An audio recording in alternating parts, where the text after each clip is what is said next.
Moving on to the game. Crookie, did you predict a loss? I can't remember. Because normally you're quite switched on. You do. Did you say 2-1? Oh, no, I predicted a loss at Arsenal. Arsenal, right, I think okay. I predicted a narrow victory against Forest. What went wrong, mate? Quite a bit. I mean, poor old Ruben Amorim doesn't lose a league game in a year at Sporting. Comes to United, he's lost 2 in 4 days. Welcome to Old Trafford, Ruben. That's what tends to happen. Defensively, all over the shop. I thought there was a bit of a lack of cohesion in midfield. Bruno Fernandes, mixed reviews on his performance, actually. I was listening to radio driving back from my game on Saturday, and they were suggesting he played quite well. Sam Matterface was in the crowd, our own Sam Matterface, and he thought Bruno had a shocker. I think the truth is probably somewhere in the middle, but I do think he's trying a little bit too hard at the moment, still trying to acclimatise that Amorim system. Obviously, Onana, who's probably been United's best player this season, decides to pick this game to throw one in. They're a good side, Forest, and I think United's problem this year is that those middle-ranking teams in the Premier League, of which we're probably one now, are a lot stronger probably than they ever have been. You look at Bournemouth, Brighton, Fulham, Brentford, who can't stop winning at home. There really is, it's a cliche, there's no easy games in the Premier League, and if you're not at it and you take the opposition for granted, as maybe some United players did, you're going to get beat. And I think, again, I said it after Arsenal, I'll say it again after Saturday, it's a reflection now of just how far United have fallen and how much work Amorim has got to do with this squad to get us back to anywhere near where we as fans want to see the club. Ollie, for you, I mean, how much of it was alarm bells as to how big the job is, and how much of it for you was, well, we're really early into Amorim's reign, he's changing the team, he's trying to find his feet, we just got to keep patient? Well, you know what, the contrast is, I thought Arsenal game we played all right. I think even though we didn't have much in the attacking third, but I don't think Arsenal did much. So I was actually at the game and I thought our shape was really strong. I actually think that's probably our strongest team.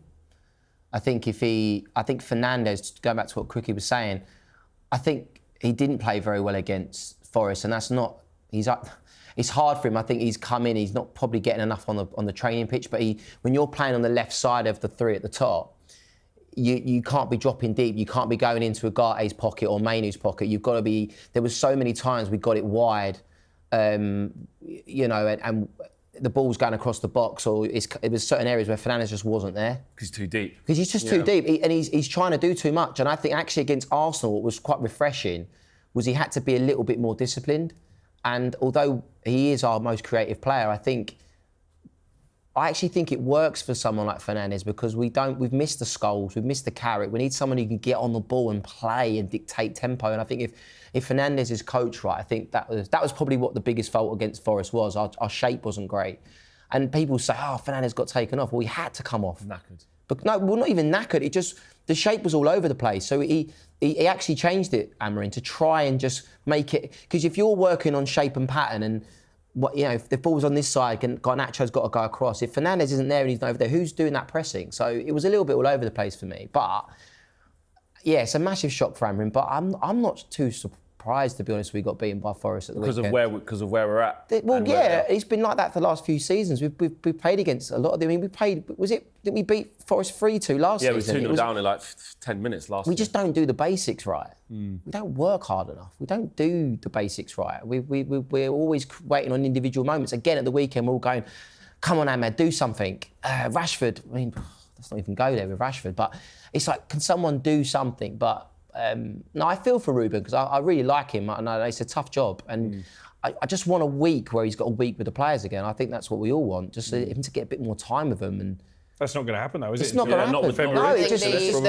There's a game the 30th of December, and then the next one is the 5th of January. That's the closest you're going to get to a little bit of a gap. I hope in the FA Cup, and maybe a few Man United fans will say I'm stupid. I actually hope we're playing against Arsenal in the third round. I'd much prefer him just to have 2 weeks with the boys and actually not rotate the squad, but not maybe necessarily play our best team and just concentrate on getting a decent league position and concentrate on Europa, because FA Cup last season was amazing. But Arsenal are on fire at the moment. But they're going to make changes, I was going to say both teams will probably make changes. I don't know. I don't know. I'm looking at it more a case of if he can get time on the training field with these guys and rest them, get the recovery, get the right players back that'll be better in the right positions. That'll be better for us in the league and better for him. But at the moment it's the league, isn't it? It's relentless. Every 3 or 4 days, there's something happening. I don't think it's Europa League as well. Carabao Cup as well. Otherwise, this is what is going to happen for the rest of the season. It's going to be all over the place. Angelina, I think the league season's over already. By the way, yeah. In terms of top, I agree with Ollie. Probably in terms of top 6. Yeah. I think target that Europa League. It's not a very strong competition. Tottenham are the bookies' favourites. I think United are second. Fiorentina are in it. They're okay. But I think we've got a good chance. I think we've got a great chance in the Europa League, and that's the only way into the Champions League, because there's too many good teams between us now in the top 4. I agree. In terms of what Ollie's saying about more time on the training field and all these games coming, we've seen Ruben Amorim and Angelina keep changing the team. Mm-hmm. He's spoken about why. Yeah. There's games. He's managing the load of injured players.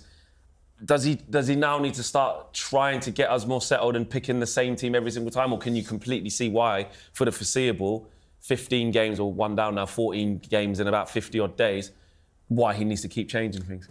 I personally don't have an issue with him changing things, because what is he supposed to do? He's still trying to figure out who are his best players. In order to do that, there are things you see in training, but there are things you see in 90 minutes of football, or however many more minutes with the extra time now. But, I don't have an issue with that. I don't get why people are getting so wound up about him rotating. How many times were we screaming out for Erik ten Hag to be giving somebody like Ahmad more of a chance or something? I think he started things with a clean slate. And we've spoken about this before, about a lot of people saying, Amorim's going to, be able to clear the decks in the summer. Not going to happen, as much as people think. You can't get rid of, 10 players in one summer. We've got no money to replace them. Exactly. So a lot of these players in a year's time, he will still be working with. So why not make the best of the situation of really trying to get to grips with these players? And that's why he's repeatedly been saying, I want to work with these players. I believe in them, because he knows that he's going to have them for a year. The only area, well, more than a year, the only area that I think I would maybe like to see not change as much, I would say that back 3, because as we've said, there are defensive issues. But if Yoro, De Ligt and Martinez to me does not look confident in this role. I'm a little bit concerned about him. But if those are his back 3, I would maybe like to see them team up, because I think that partnership is really important.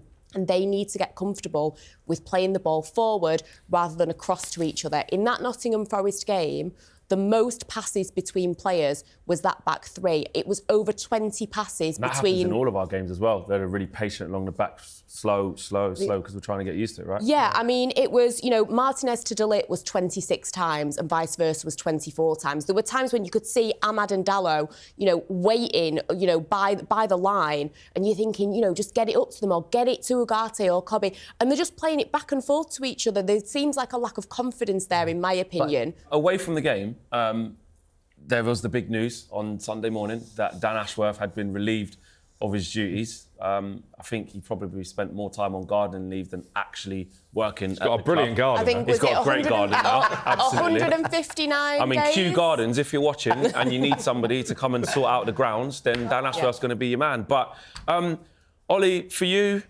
right decision, wrong decision, not really fussed? I ain't really fussed, to be honest. How do you feel? I really ain't, and maybe that's just...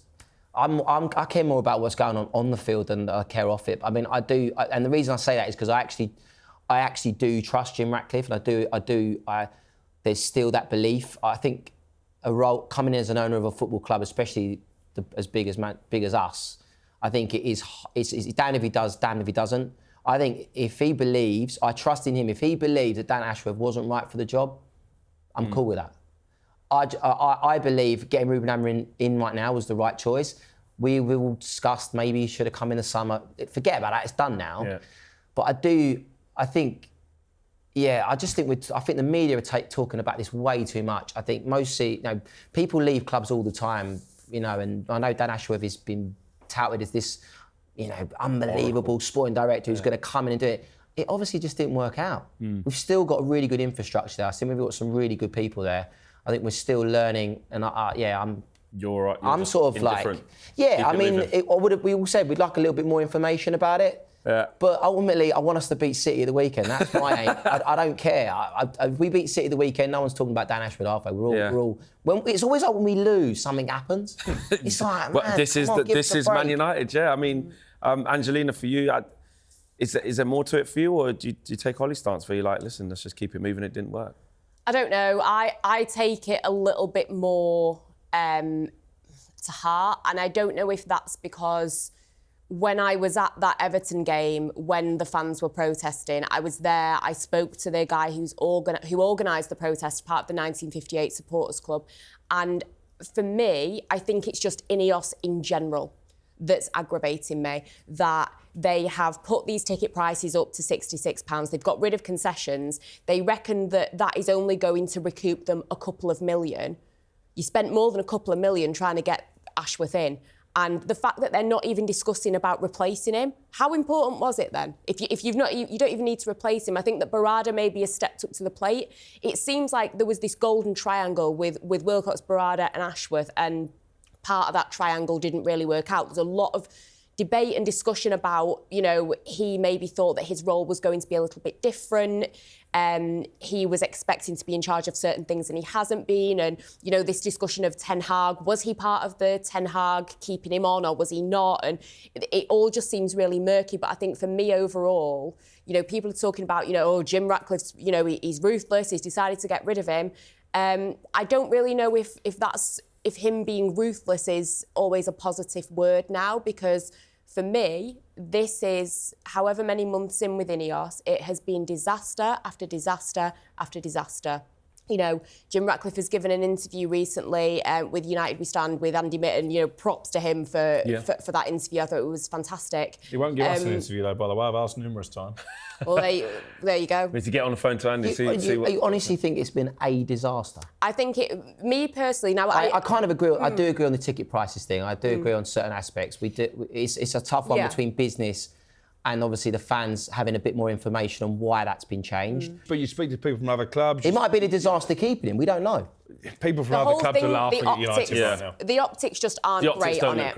The optics don't look great. To finish maybe off it was the right decision, but optically it doesn't look great along with the other things. Yeah. Exactly. I just think if you're coming in saying you're having a cost-cutting exercise and you want us to build belief in you and what you're trying to do, I just think some of the mistakes that Ineos have now made have been the most costly out of everything. And they have to take that L. But I agree. If it didn't work, then fix it. What your losses, and now we just have to be patient. All I would say is, as a note of caution, and I was in Olly's camp when Ratcliffe came in. I was disappointed in him actually that he didn't manage to buy the whole football club. Obviously, the Glazers weren't willing to sell the whole football club. But football is littered with people who are successful in business. They're intelligent people who've made a lot of money. They can't get it right in this arena. Yeah. And I do worry that Ratcliffe is in danger with his of track going record down in that road. sport as well.